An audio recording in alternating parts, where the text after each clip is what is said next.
Pulun var senin. Senin yok, sizin var. Ne olar sizin olsun. Pulun var sizin. Öyle bu. Ərimin yarım aylıq maaşım var. Ne danışsa? Ay seni herime kurban olup tut bunu.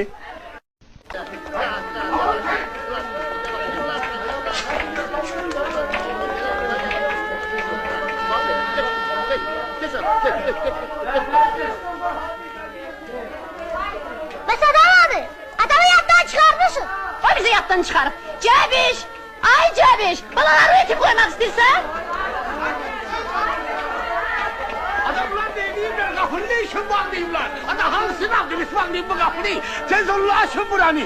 Açın buranı deyirəm size. Komşu, ay komşu. Sen Allah aşkına. Burada ne edirsiniz? Ada rahmetli oğlu adam burada ne diyer? Tez ol aç kapını bombalar söküldü başınıza. Aras, ay kız, hara gittin? Üstümü ıslatmıştın.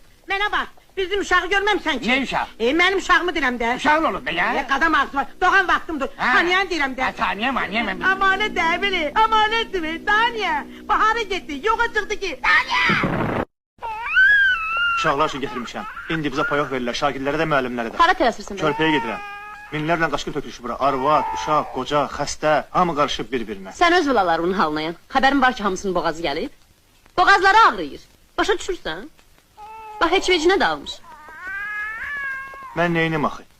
Müharibəni mən başlamamışam. İkinizi də Allah öldürsün, səni də Hitleri də.